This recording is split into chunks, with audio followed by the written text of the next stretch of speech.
Governo considera atuar a compensação mensal vitalícia no dar competência própria ao Parlamento Nacional.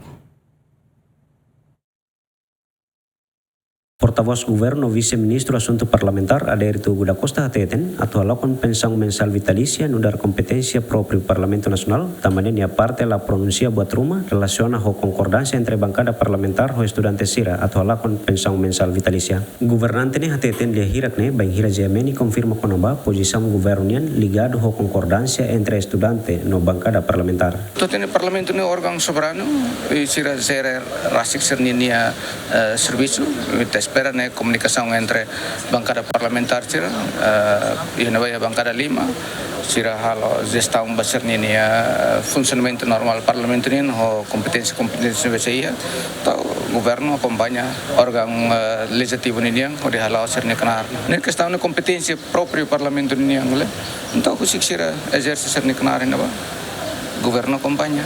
Ane sama governo hal ini dever ini kenar parlamento fiscaliza aktos governo yang tam level pronunci buat rumah liga ho questão na bekene competência próprio ya parlamento ni na beke zere ho si bancada parlamentar sira. Ia manifestação lorong da tolu quarta lorong sam recinto fulane nebe envolve estudante no sociedade civil no representante ho si manifestante consegue halau diálogo ho deputado sira ia parlamento nacional. No ho si diálogo ne bancada 5 aceita atualakon pensão mensal vitalícia revoga no modifica legislação nebe define quando a pensão ba ex-deputado sira. Tuira acordo Parlamento Nacional se halo discussão generalidade bahala com pensão mensal vitalícia e lorong-lorong 5 setembro ne.